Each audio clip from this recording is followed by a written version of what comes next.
Now over here we have some function x. So f of x is equal to a over x plus b plus q. G of x is equal to b to the power x plus c. These are sketched below. So let's just see what all of this means. We can see that our p-value is, well, it's right over there, because that's going to be our vertical asymptote, and then our horizontal asymptote means that we'll be able to just read off our q value.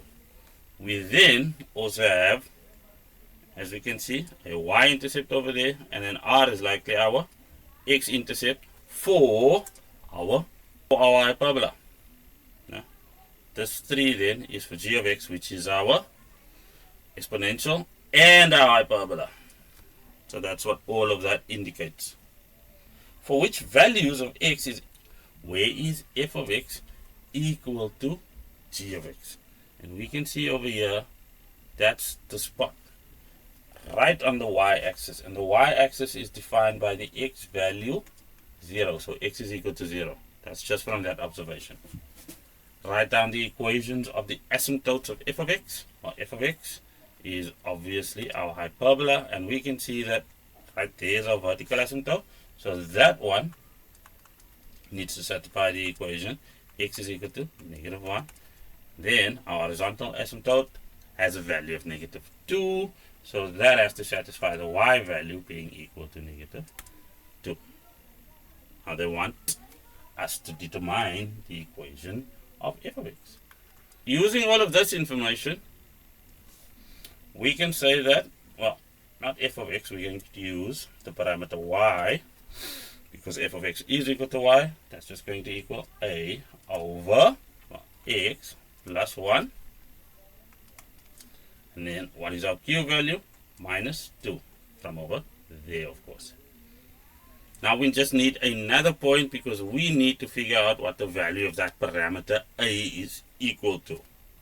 So let's do that. We now have this value of 3. Its x value is what we were asked to calculate right on top at a. So let's substitute that in, the y value being equal to 3, and that's equal to a over, well, 0 plus 1. So we're done substituting that in, and then of course -2. So let's see what this boils down to. Well, let's add 2 to both sides. Yeah, added 2 to both sides. 3 plus 2 is equal to 5. And a divided by 1 is equal to a. That zeroes out, of course. They asked us for the equation of f of x, so let's give that back to them. So f of x is equal to, well, 5 over x plus 1 minus 2. I think that suffices. So that's just going to be 5 over x plus 1 minus 2. Right. Determine h of x, the equation of the axis of symmetry of f of x, for which f of x equal to h of x will have 2 solutions. So that's a mouthful. So let's try to see if we can unbundle everything. They want axis of symmetry. But if we go backwards, what we can see is this axis of symmetry needs to give us 2 solutions when we make h of x equal to f of x. So let's just construct what those asymptotes would look like. So, well, that would be one with a negative gradient, and that would be the one with a positive gradient. So they're saying we'll have 2 solutions. So if you look at the one with the negative gradient, this axis of symmetry, we can see that it doesn't cut the curve f of x anyway, which is what the solutions are referring to. So this axis of symmetry cannot be the negative one. It then has to be the positive one. Thusly, for h of x, first thing we can say is that m is equal to 1. That's just from the axis of symmetry needing to have 2 solutions, which is points of intersection in this case. Because we have that, we can now just use the x and y values of the asymptotes to get that equation. So for us, y is equal to x plus c. subbing in those values, we have negative 2 is equal to 1 times negative 1 plus c. Now add 1 to both sides. We know that c is equal to negative 1.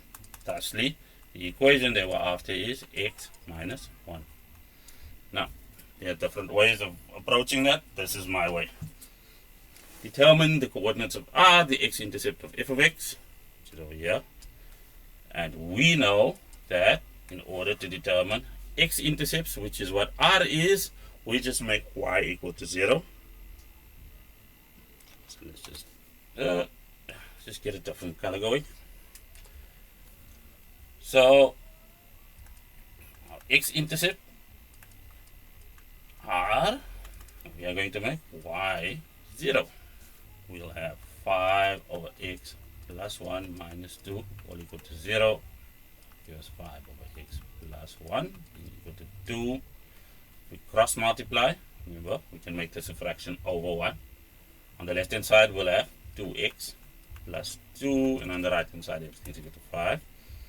That means 2x is equal to, we'll subtract 2 from both sides. It zeroes out, and we have a 3, which means our x is equal to 3 over 2.